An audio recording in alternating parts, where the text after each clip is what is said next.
Hello बच्चों, स्वागत है आप सभी का हमारे यूट्यूब चैनल में। और आज हम पढ़ने वाले हैं बीएससी फर्स्ट सेमेस्टर का जो आपका लास्ट लेक्चर का आगे का भाग है, जिसमें हम देखने वाले हैं इफेक्टिव न्यूक्लियर चार्ज, जिसको ईएनसी भी बोलते हैं और आपके सिलेबस में ये दिया गया है। तो चलिए डिस्कस करते हैं what is effective nuclear charge. थोड़ा सा परिभाषिक तौर पे देखते हैं कि न्यूक्लियर चार्ज का मतलब क्या है। जैसे अगर हम बात करते हैं कि न्यूक्लियस में हम जानते हैं कि प्रोटॉन और न्यूट्रॉन होते हैं, और आपके न्यूक्लियस में इलेक्ट्रॉन प्रेजेंट होते हैं वो आपके आउटर मोस्ट सेल में होते हैं। तो सिंपली जो इफेक्टिव न्यूक्लियर चार्ज जो होता है, जिसको हम जेड से रिप्रेजेंट करते हैं, is simply the number of protons in the nucleus. किसी न्यूक्लियस में जो प्रोटॉन्स है होते हैं, किसी एटम के न्यूक्लियस है, आपको बता दिया हूँ। जैसे जैसे यहाँ पे ये आपको एटम दिख रहा है, इस एटम का न्यूक्लियस में जो प्रोटॉन्स हैं, तो वो क्या करेगा, आपके आउटर सेल में, यानी कि उस एटम के आउटर सेल में जो इलेक्ट्रॉन्स हैं उसको अपनी तरफ अट्रैक्ट करता है, अपनी तरफ खींचने की कोशिश करता है। So effective nuclear charge is the actual magnitude of positive charge that is experienced bye an electron in the atom. कोई इलेक्ट्रॉन्स जो है, ये देखिए यहाँ पे आपको थोड़ा सा इधर कर दिखाता हूं आपको। ये जो आपका आउटर इलेक्ट्रॉन है, और यहाँ पे इसका जो इनर इलेक्ट्रॉन है, ठीक है, इनर इलेक्ट्रॉन है। तो ये आउटर इलेक्ट्रॉन किसी न्यूक्लियस में कितना अट्रैक्शन फोर्स फील कर रहा है, वो कहलाता है आपका क्या, इफेक्टिव न्यूक्लियर चार्ज। और इस इफेक्टिव न्यूक्लियर चार्ज की वजह से एक टर्म्स आपके लिए आपको देखने को मिलेगा, जिसको बोलते हैं शिल्डिंग इफेक्ट या स्क्रीनिंग इफेक्ट। अब ये क्या होता है? शिल्डिंग इफेक्ट या स्क्रीनिंग इफेक्ट को हिंदी में बोलते हैं क्या, परिरक्षण प्रभाव। क्या बोलते हैं इसको? परिरक्षण प्रभाव। परिरक्षण प्रभाव क्या होता है? A decrease in nuclear attraction on the valence shell. Valence shell का जो न्यूक्लियर अट्रैक्शन है वो डिक्रीज होता है, किसकी वजह से? Due to the presence of electron in inner shell. जो यहाँ पे, ये देखिए, आपके पास यहाँ पे दो टाइप के इलेक्ट्रॉन दिख रहे होंगे, एक आपके आउटर सेल में है और दूसरा आपका इनर सेल में है। तो इस आउटर सेल का जो अट्रैक्शन है वो इस इनर सेल में इलेक्ट्रॉन प्रेजेंस होने की वजह से डिक्रीज होता है। क्यों? क्योंकि ये क्या करता है, इस आउटर सेल के इलेक्ट्रॉन को रिपल्सन करता है, ठीक है, रिपल्सन करता है। लेकिन ये न्यूक्लियस इस इलेक्ट्रॉन को अट्रैक्शन कर रहा है। तो यहाँ पे दो टाइप के फोर्स काम करता है, एक तो अट्रैक्शन और दूसरा रिपल्शन।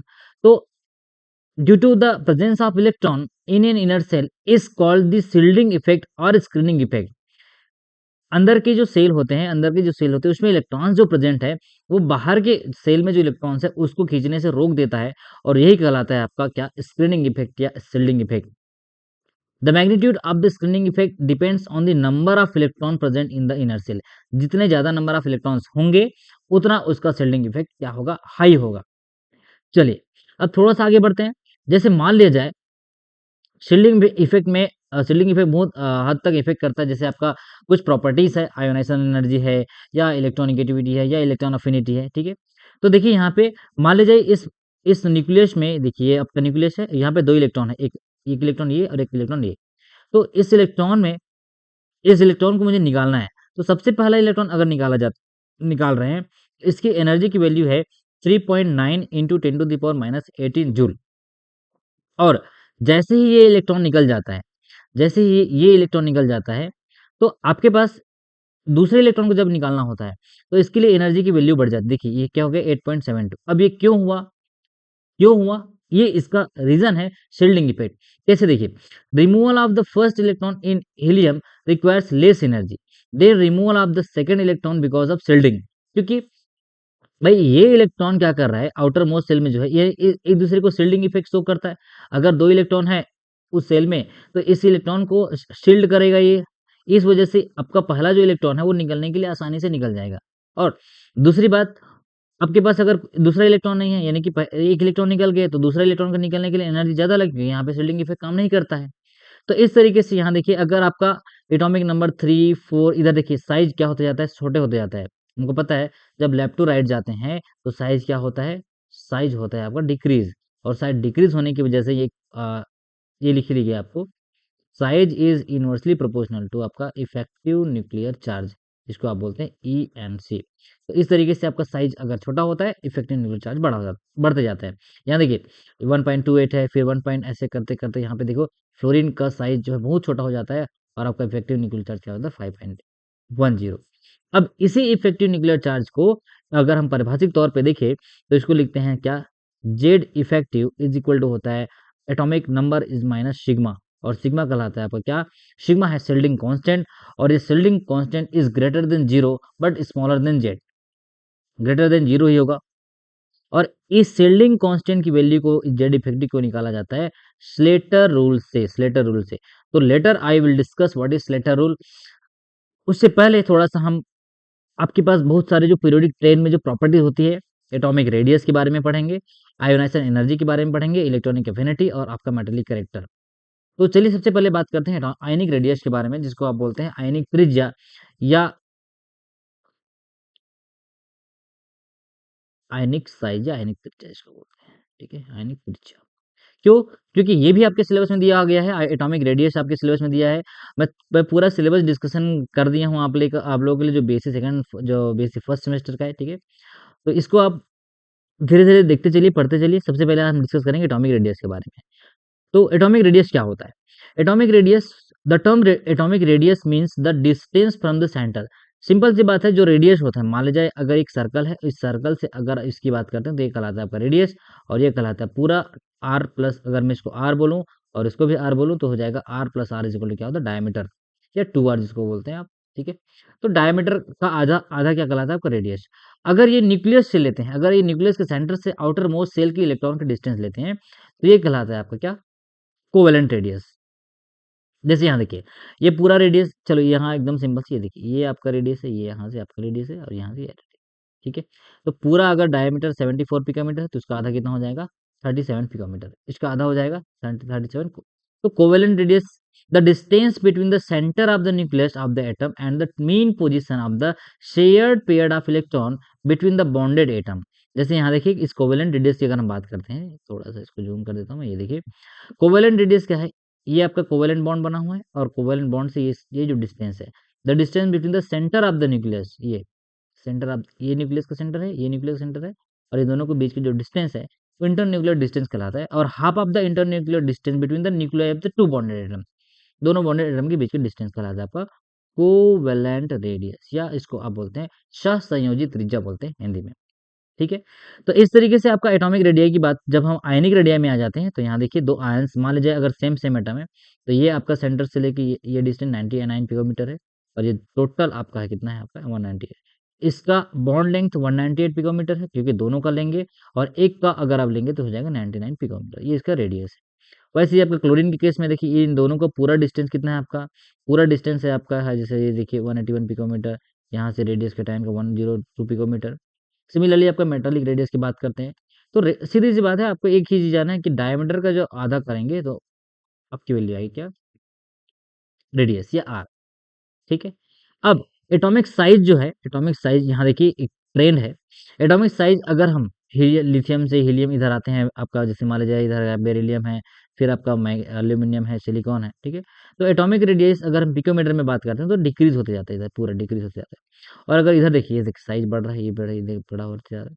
तो लेफ्ट टू राइट अगर हम आते हैं तो ये हमारी वैल्यू, लेफ्ट राइट बोलते हैं sorry, down up to down, ऊपर से अगर नीचे आते हैं तो ये क्या होता है, आपका जो साइज होता है वो बढ़ता है। तो एटॉमिक रेडियाई जो है इंक्रीज करता है जब प्रिंसिपल क्वांटम नंबर के ऊपर डिपेंड करता है, ये याद रखिएगा। प्रिंसिपल क्वांटम नंबर इंक्रीजेस, आपका साइज क्या होगा, इंक्रीज होगा, पहला। दूसरा लिखिएगा, अगर आपका इफेक्टिव न्यूक्लियर चार्ज इंक्रीज होता है तो साइज क्या होगा, साइज होगा डिक्रीज होगा। ठीक है, तो atomic radii increases as principal quantum number increases because the size of the electron shell increases, क्योंकि वो जिस सेल में जा रहा है उस इलेक्ट्रॉन का जो सेल है वो इंक्रीज हो रहा है। और जैसे ही इलेक्ट्रॉन एक ही एनर्जी लेवल में आता है, या एक ही ऑर्बिटल में आता है, तो there is a large increase in the atomic radius going from any noble gases from the one atom. और यहाँ देखिए पूरा आपका एस ब्लॉक से अगर हम पी ब्लॉक की तरफ आते हैं तो वैल्यू डिक्रीजिंग रेडियस होता है। As each successive electron is added to the nuclear charges also increases, the result is an increase in attraction of the nucleus। क्योंकि भाई सीधी सी बात है, यहाँ पे न्यूक्लियस का अट्रैक्शन बढ़ते जाता है, सेम सेल में आते हैं, तो जितना ज़्यादा अट्रैक्शन होगा आपका साइज क्या होता जाता है, डिक्रीज होते जाता है। ये बात किसके बारे में, साइज के लिए या एटॉमिक रेडियाई के बारे में। अब यहीं पे आप देख सकते हैं, यहाँ एकदम सिंपल से दिया हुआ है, atomic radii always increases down to the group, और इधर क्या होगा आपका, डिक्रीज होगा। देखिए यहाँ इसका 157 पिकोमीटर है, फिर 112, फिर 86, 77, इस तरीके से आपका क्या हो रहा है, साइज छोटे होते जा रहे हैं। ये देखिए पूरा साइज छोटे होते जा रहे हैं, ये देखिए क्यों, क्योंकि आपका effective nuclear charge is increasing, size is decreasing. एक ही पॉइंट याद रखिएगा बस, ठीक है। सो एटॉमिक रेडियस, अब क्लोरीन देखते हैं। मान लीजिए ये हमारा पूरा सेंटर है, इस सेंटर से ये आर रेडियस है, इस सेंटर से ये रेडियस है। तो अगर टोटल डायमीटर अगर हम देखा जाए तो 198 पिकोमीटर हमारा डायमीटर है, तो उसका आधा क्या हो जाएगा आपका 99 पिकोमीटर आपका एटॉमिक रेडियाई हो जाएगा, ठीक है। One half of the internuclear distance is called atomic radii. उसी तरीके से इधर देखिए आपका पोटेशियम है, फिर कैल्शियम, इधर पूरा साइज आपका छोटे होते, देखिए ये देखिए पूरा साइज छोटे होते जा रहा है ये ऐसे। तो इस तरीके से साइज लेफ्ट टू राइट जाने से डिक्रीज होता है और अप टू डाउन आने से साइज बढ़ता है। आप किसी भी ग्रुप पे जा सकते हैं, यहाँ देखिए हीलियम, नियॉन, आर्गन, क्रिप्टॉन, ये देखिए पूरा बढ़ रहा है, ये देखिए पूरा सब आपको बढ़ता हुआ दिखाई दे रहा है। ये आप नोट भी कर सकते हैं, बना भी सकते हैं, ठीक है, कोई प्रॉब्लम नहीं, बहुत सिंपल है, बहुत बहुत सिंपल है ये साइज के कॉन्सेप्ट। चलिए अब थोड़ा सा इसके हम आयनिक रेडियाई में जाते हैं। अभी अब जैसे मान लीजिए जो लिथियम एटम का साइज है, मान लीजिए 157 पिकोमीटर है। मैं क्या बोला हूँ, लिथियम एटम का साइज है, यानी कि ये किसका साइज है आपका, ये है आपका परमाणु का साइज, ठीक है, परमाणु का साइज। अब इससे हम क्या बना रहे हैं, केटायन बना रहे हैं। एक इलेक्ट्रॉन रिमूव करेंगे तो केटायन फॉर्म होता है। तो अगर एटम का साइज 157 पिकोमीटर है और जैसे ही केटायन फॉर्मिंग करता है, इसका साइज क्या हो जाता है, लेस या कम हो जाता है, इसका रेडियस 90 पिकोमीटर हो जाता है। तो इससे इसका मतलब क्या है, देखिए लिथियम में 3 प्रोटॉन और 3 इलेक्ट्रॉन है, ध्यान से सुनिए इसको, 3 प्रोटॉन और 3 इलेक्ट्रॉन है, तो नेट चार्ज आपके पास 0 है। लेकिन जैसे ही एक इलेक्ट्रॉन हम निकाल देते हैं, इस 3 से क्या हो जाएगा, 2 हो, यहाँ देखिए इलेक्ट्रॉन 2 हो गया और प्रोटॉन 3 हो गया। तो अगर नंबर ऑफ प्रोटॉन, ये कॉन्सेप्ट लिखिएगा, नंबर ऑफ प्रोटॉन इंक्रीज हो रहा है तो साइज क्या होगा आपका, डिक्रीज होगा। क्यों, क्योंकि प्रोटॉन इंक्रीज हो गया है, लेकिन number of electron, it means number of electron कम हुआ तो प्रोटॉन बढ़ गया। यहाँ पे 3 और 3 दोनों में 3-3 था तो कोई दिक्कत नहीं था, लेकिन यहाँ पे प्रोटॉन 1, 2 और 3 हो गए, लेकिन इलेक्ट्रॉन तो 2 ही है। तो ज़्यादा number of positive charge attract करेगा आपका कम नंबर ऑफ इलेक्ट्रॉन्स को, यानी कि माइनस चार्ज को। तो इसमें नंबर ऑफ प्रोटॉन इंक्रीज होने से क्या होता है, साइज डिक्रीज होता है। सिमिलरली अगर आपका मैग्नीशियम एटम का साइज हम देखते हैं तो ये यहाँ देखिए 160 पिकोमीटर है, लेकिन जैसे ही 2+ इसका होता है तो बिल बहुत कम हो गया है। तो एटॉमिक रेडियस का जो आयनिक रेडियस है, एक मिनट, हाँ, एटॉमिक रेडियस ज़्यादा होता है, आयनिक रेडियस कम हो जाता है। सिमिलरली अगर आप मैं इसको एनायनिक रेडियस में देखूं, अभी मैं केटायनिक देख, दो तरीके के होते हैं। एक आपका धनायनिक है, ठीक है, धनायन जिसको आप बोलते हैं, जिसको आप केटायन बोलते हैं, और दूसरा आपका ऋण आयन है, क्या है आपका ऋण आयन, जिसको आप क्या बोलते हैं, एनायन बोलते हैं। अब ये एनायन केस में उल्टा हो जाता है भाई।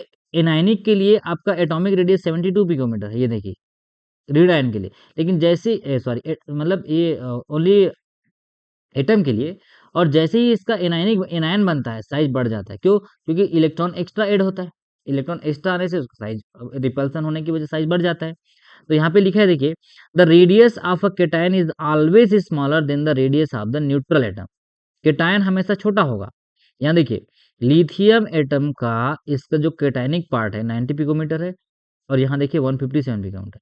लेकिन यही चीज अगर मैं ऑक्सीजन केस में देता हूँ, देखिए ऑक्सीजन का एनायनिक भाग, ये देखिए 74 से क्या हो जाएगा, 126 पिकोमीटर हो गया। फ्लोरीन का 119 से कितना हो जाएगा, 72, यानी कि 72 से कितना हो जाएगा, 119 हो जाएगा। तो एक ही चीज याद रखिएगा, the radius of an anion is always larger than that of neutral atom and the radius of cation is always smaller than. तो धन आयन वाला हमेशा छोटा होता है और ऋण आयन वाला क्या होता है, बड़ा होता है। ये तो हुआ आपका साइज का कॉन्सेप्ट, ठीक है। इस टेबल को आप बना सकते हैं, size of ions and their neutral atom radius are given in the picometer. 1 picometer is equal to क्या होता है, 1 पिकोमीटर इज इक्वल टू होता है 10⁻12 मीटर। ठीक। इस तरीके से आपका साइज का कॉन्सेप्ट समझ आया आपको कि साइज छोटा क्यों हो रहा है, क्योंकि इफेक्टिव न्यूक्लियर चार्ज जो है बढ़ते जाता है, तो साइज आपका छोटा होता जाता है। और एनायन के केस में क्या होगा, आपका electron, number of electron extra हो रहा है। और यहाँ पे देखिए, अब साइज बड़ा होने के कारण यहाँ पे एक भी चीज है भाई, यहाँ पे शुरू में 9 प्रोटॉन और 9 इलेक्ट्रॉन था, ध्यान से समझिए। फ्लोरीन का एटॉमिक नंबर होता है आपका कितना, फ्लोरीन का होता है 9। तो 9 आपका प्रोटॉन है और 9 आपका क्या है, इलेक्ट्रॉन। लेकिन जैसे ही एक इलेक्ट्रॉन एक्स्ट्रा आया, यहाँ देखिए प्रोटॉन अभी क्या है आपके पास, +9, ये 9 है, यहाँ पे 9 था। नंबर ऑफ इलेक्ट्रॉन यहाँ 9 था, यहाँ 10 हो गए।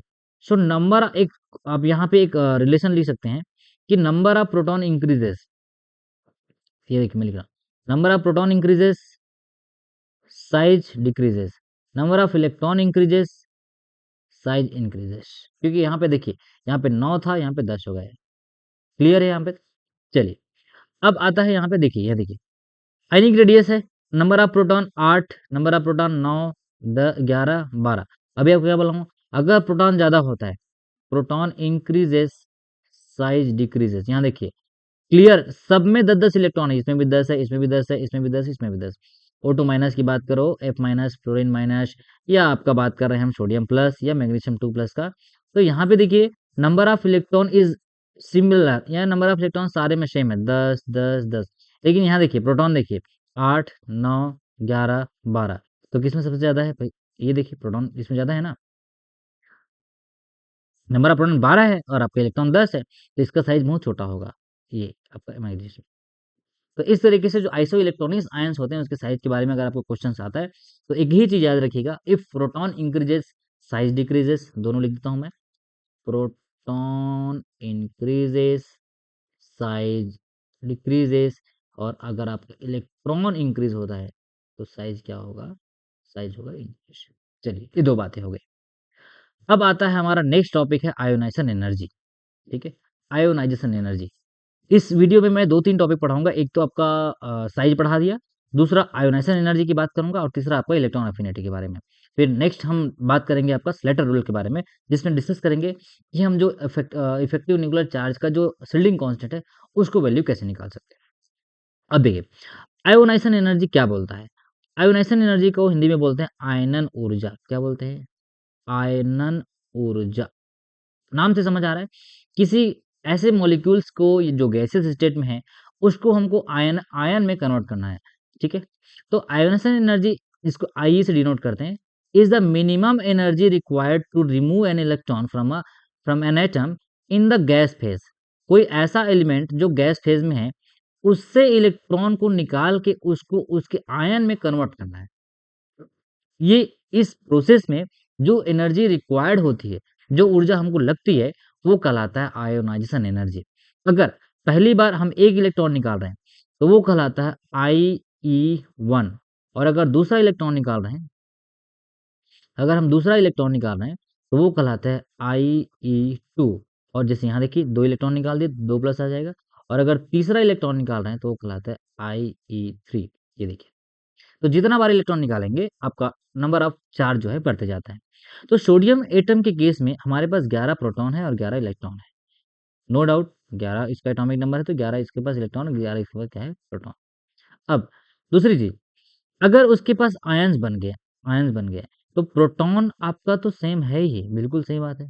प्रोटॉन तो नंबर ऑफ प्रोटॉन 11 है ना, आपका इलेक्ट्रॉन कम हो गया, और इलेक्ट्रॉन कम होने से, अभी आपको बताया, प्रोटॉन इंक्रीज होने से क्या होता है? साइज डिक्रीज होता है। अब यहाँ पे केस ये है कि कौन से ऐसा सिस्टम है जिसमें मुझे इलेक्ट्रॉन को निकालना ज़्यादा आसान होगा, और कौन से ऐसा सिस्टम है जिसमें इलेक्ट्रॉन को निकालना ज़्यादा कठिन होगा। तो ऑर्बिटल स्टेबिलिटी का रूल आपको बताया था, अगर कोई ऑर्बिटल हाफ फील्ड है या फुल फील्ड है, तो वो ज़्यादा स्टेबल होता है, या कोई वैकेंट ऑर्बिटल है, वैकेंट या खाली ऑर्बिटल। तो 3 तरह के केस हो सकते हैं। अगर हम ग्रुप 2 की बात करते हैं, जो आपका बेरिलियम वाला ग्रुप आता है, 1s2, यहाँ देखिए, ये देखिए 1s2, 2s2 वाला आता है, तो आपका जो ग्रुप 2 है, एक आता है लिथियम वाला, बेरिलियम वाला, ठीक है? तो यहाँ पे देखिए 1s2, 2s2 को जो s ऑर्बिटल है वो आपका पूरा भरा हुआ है।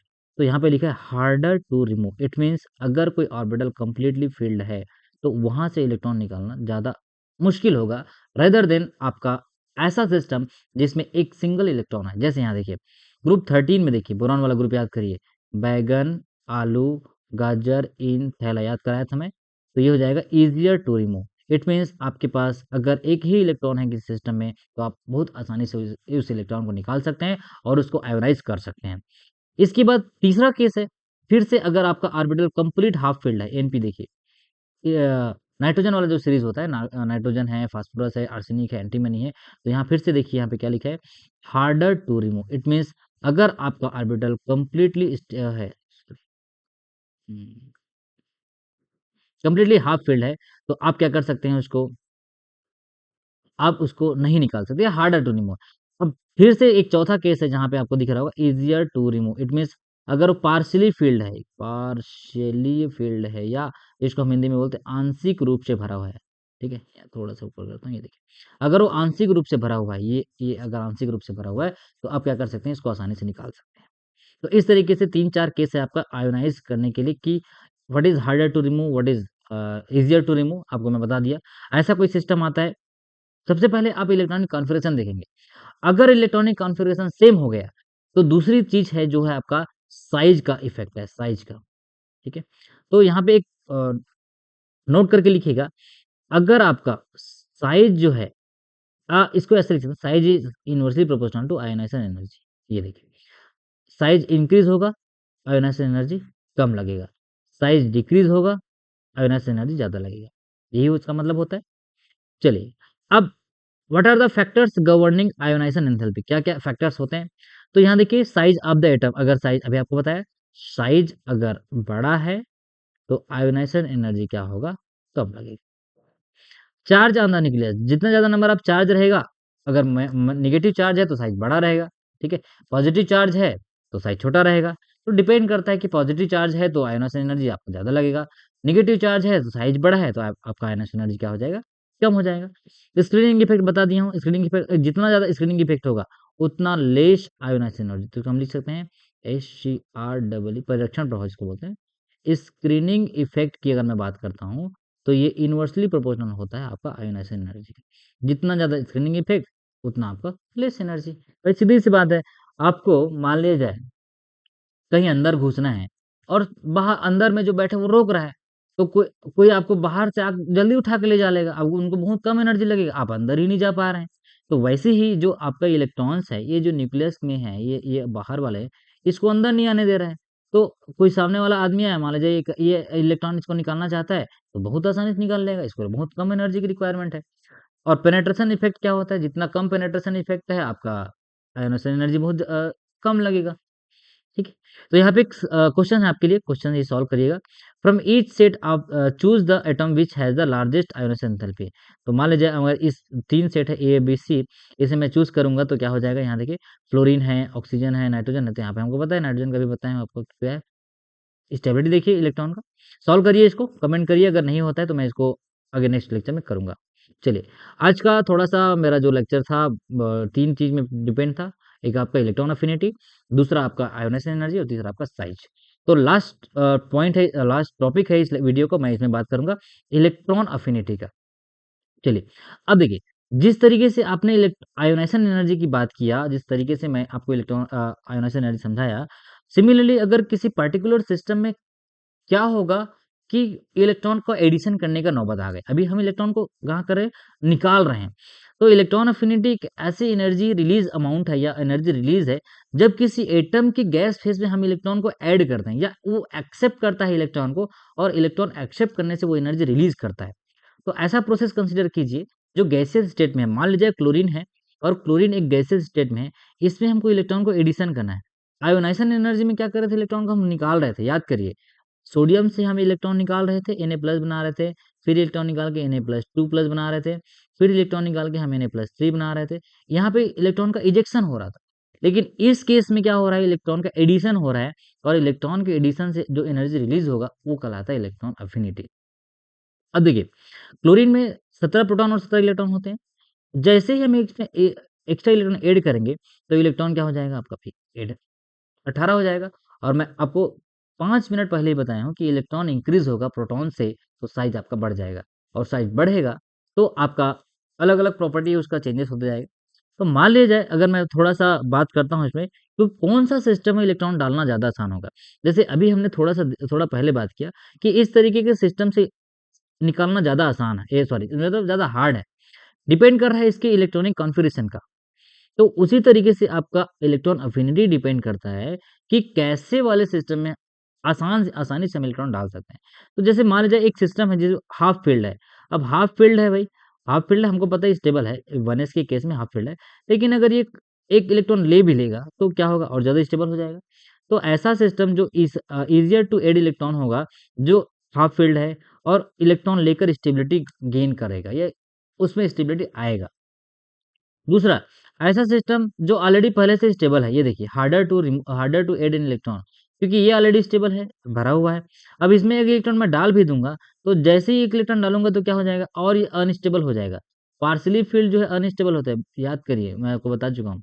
ये देखिए, एक अगर डाल दिया तो क्या हो जाएगा और अनस्टेबल हो जाएगा, इसीलिए harder to add an electron है, बहुत ज़्यादा कठिन है ऐसे सिस्टम में इलेक्ट्रॉन डालना। फिर अगर यही ऐसा कंडीशन आ गया जो एक इलेक्ट्रॉन लेके स्टेबल होना चाह रहा है, तो यहाँ देखिए, यहाँ पे आ सकता है पी में हाफ फील्ड 3, इसीलिए यहाँ पे क्या लिखा है easier to add an electron, easier to add an electron. और अगर कंप्लीट हाफ फील्ड है और हार्डर टू ऐड इलेक्ट्रॉन, क्योंकि वो डिस्टर्ब नहीं होना चाहेगा। तो इलेक्ट्रॉन अफिनिटी का भी केस वही है जैसे आपका आयनाइजेशन एनर्जी केस था। अगर स्टेबल है तो निकालना आसान है, और ये अगर अनस्टेबल यहाँ पे स्टेबल है तो डालना कठिन है। ठीक है, तो ग्रुप 2 है, ग्रुप 14 आपको याद करा के दिया हूँ मैं, ग्रुप 14 क्या होता है, ग्रुप 15 क्या है आपका, नाइट्रोजन है, फास्फोरस है, आर्सेनिक है, ये सब क्या होता है P3 का केस है। ठीक है, तो यहाँ पे देखिए आपका जो फ्लोरीन का केस है, बहुत फ्लोरीन में कितना है 328, या फ्लोरीन का जो इलेक्ट्रॉन एडिशन है, ठीक है, इलेक्ट्रॉन का जो इलेक्ट्रॉन अफिनिटी वैल्यू है, क्योंकि फ्लोरीन में आपका क्या होता है 2p5 होता है, 2p5। और बाकी देखिए नाइट्रोजन में माइनस में है, माइनस में वैल्यू मतलब नाइट्रोजन में कितना कठिन है आपको इलेक्ट्रॉन को डालना, माइनस में आपकी वैल्यू जा रही है। और फ्लोरीन में बहुत बहुत आसान है, देखो 328 है, ये सब में बहुत आसान है, क्यों, क्योंकि इसका एटॉमिक नंबर जो इलेक्ट्रॉनिक कॉन्फ़िगरेशन है वो P5 का है, और P5 वाला बहुत आसानी से लेना चाहता है, तो इसकी एनर्जी कम लगेगी हमको। ठीक है, चलिए, अब इलेक्ट्रॉन एंथैल्पी का जो वो है जो इलेक्ट्रॉन एफिनिटी है, वो क्या-क्या फैक्टर्स को अफ़ेक्ट करता है। तो अगर न्यूक्लियर चार्ज की बात करते हैं, तो न्यूक्लियर चार्ज जो है अगर इंक्रीज़ होता है, ठीक है, तो आसानी से इलेक्ट्रॉन लेना चाहेगा। इलेक्ट्रॉन जो यहाँ पे the electron gain enthalpy become more negative as the nuclear charge increases. ठीक है, साइज़ ऑफ द एटम है, अगर size with the increase in the size, the distance between the nucleus and the incoming electron increases, and this result in laser attraction. Consequently, the electron gain enthalpy becomes less negative. Less negative it means ज़्यादा आपका क्या हो जाएगा, ज़्यादा energy लगेगी। तो इस तरीके से हो गया आपका इलेक्ट्रॉन एफिनिटी, और लास्ट हम बात करेंगे इलेक्ट्रोनेगेटिविटी के बारे में। ठीक है, सो ये भी एक फ़ोर्स है, एक टेंडेंसी है किसी पर्टिकुलर एटम का जो शेयर्ड पेयर इलेक्ट्रॉन होता है, उसको अपनी तरफ खींचने का। ठीक है, मान लीजिए ए कोई एटम है और बी कोई एटम है, इन दोनों ने अपना बॉन्ड बनाया है, तो इस इलेक्ट्रॉन्स को जो ज़्यादा खींच रहा है या जिसके पास खींचने की टेंडेंसी है, so the tendency of an atom of an element to attract the shared pair of electron towards itself in covalent bond is called electronegativity. Electronegativity एक टाइप का फोर्स ऑफ अट्रैक्शन है, जो क्या करता है, इलेक्ट्रॉन को अपनी तरफ खींचता है। ठीक है, तो difference between electron gain enthalpy और इलेक्ट्रॉन देखते हैं। अगर पूरे पीरियड टेबल में हम देखते हैं तो क्या-क्या होता है। अगर हम लेफ्ट टू राइट जाते हैं तो इधर नेगेटिव गेन एंथैल्पी है, हमको एडिशन इलेक्ट्रॉन का एडिशन करना ज़्यादा मुश्किल होता है, और आयोनाइज़ेशन एनर्जी हमारा इंक्रीज़ होता है, इलेक्ट्रोनेगेटिविटी बढ़ता है। ऊपर से नीचे आते हैं तो एटॉमिक रेडियस हमारा क्या होता है, बढ़ता है। एटॉमिक रेडियस इधर छोटा होता है, और इधर देख हाँ, सॉरी, एटॉमिक रेडियस इधर छोटा होता है। तो नेगेटिव इलेक्ट्रॉन गेन एंथैल्पी है, आयोनाइज़ेशन एंथैल्पी इधर आपका क्या होता जाता है, बढ़ते जाता है। इसी तरीके से इलेक्ट्रोनेगेटिव भी क्या बढ़ता है, ऊपर से अगर हम नीचे जाते हैं तो। इस तरीके से पीरियोडिक टेंड है। और एक लास्ट टॉपिक है आपका difference between electron gain enthalpy, electronegativity. बहुत बेसिक टर्म्स है, इसको हिंदी में बोलते हैं इलेक्ट्रॉन बंधुता। मैं आपको थोड़ा-सा हिंदी मीडियम में भी बता देता हूँ क्या होता है। इलेक्ट्रॉन बंधुता कहलाता है आपका इलेक्ट्रॉन गेन एंथैल्पी को, और इलेक्ट्रोनेगेटिविटी को बोलते हैं विद्युत ऋणात्मकता। क्या बोलते हैं, विद्युत ऋणात्मकता। तो दोनों में क्या अंतर है, कभी-कभी हम टर्म्स ऐसे हैं कि सिमिलर समझ जाते हैं, बिल्कुल भी सिमिलर नहीं है। इलेक्ट्रोनेगेटिविटी मतलब क्या होता है, एक फोर्स है जो शेयर्ड पेयर इलेक्ट्रॉन को खींचेगा, और इलेक्ट्रॉन अफिनिटी का मतलब क्या होता है, इलेक्ट्रॉन एडिशन करने से जो एनर्जी रिलीज होती है वो कहलाती है आपका क्या, इलेक्ट्रोनेगेटिविटी, सॉरी, इलेक्ट्रॉन अफिनिटी। तो यहाँ पे देखिए थोड़ा सा अंतर देखते हैं। It is the tendency of an isolated gases atom to attract electron. It is the tendency of an atom in a molecule to attract the shared pair electron. ये शेयर्ड पेयर ऑफ इलेक्ट्रॉन की बात कर रहा है, और ये gaseous atom में अगर कोई इलेक्ट्रॉन को एडिशन कर रहे हैं, उस समय इसकी जो टेंडेंसी है वो इसके बारे में बात करता है। It is the property of isolated atom, it is the property of bonded atom. Electronegativity जो है बॉन्डेड एटम की प्रॉपर्टी है, लेकिन electron gain enthalpy isolated property, मतलब कुछ भी बॉन्ड नहीं है इसमें, तो भी ये अपनी प्रॉपर्टी शो करेगा। It is the absolute electron attracting power of an atom. It is the relative attracting power of an atom. Relative मतलब कैसे, वो डिपेंड करता है कि किससे जुड़ा हुआ है। जैसे मान लीजिए हम हाइड्रोजन को क्लोरीन से जोड़ दिया, हाइड्रोजन को कार्बन से जोड़ दिए, हाइड्रोजन को फ्लोरीन से जोड़ दिया, तो इलेक्ट्रोनेगेटिविटी जो है डिपेंड करता है कि किसके साथ वो जुड़ा हुआ है। ठीक है, तो इस तरीके से आपका पूरा 3 टॉपिक मैं आपको समझा दिया। एक आपका ये देखिए, इफेक्टिव न्यूक्लियर चार्ज हमने समझ लिया और आयोनाइजेशन एनर्जी बता दिया आपको, और आपका इलेक्ट्रोनेगेटिविटी और आपका इलेक्ट्रॉन अफिनिटी। अब जो नेक्स्ट टॉपिक है वो आपका है स्लेटर रूल। ये बहुत इंपॉर्टेंट है, ठीक है। स्लेटर रूल क्या बताता है? जो Z effective is equal to होता है जेड माइनस सिग्मा। ये आप ये बहुत इंपॉर्टेंट है। ये कैलकुलेट करना सीखेंगे कैसे शेल्डिंग कांस्टेंट कैलकुलेट करते हैं, ठीक है। तो चलिए, तब तक के लिए बने रहिए। और ये आपका बीएससी फर्स्ट सेमेस्टर वाले को अभी बहुत जल्दी एग्जाम आने वाला है, तो वीडियो को शेयर कर दीजिए सो दैट कि आपके सब तक पहुंच जाए। आपकी किताब में ये दिया हुआ है, नो डाउट। लेकिन अगर आपके कॉलेजेस में टीचर नहीं होंगे, पढ़ने में दिक्कत हो रही है, तो इसको फॉलो करते रहिए चैनल को, अपना हमारे जो यूनिवर्सिटी केमिस्ट्री हब है, और सबको शेयर करते जाइए, ठीक है। चलिए मिलते हैं नेक्स्ट वीडियो।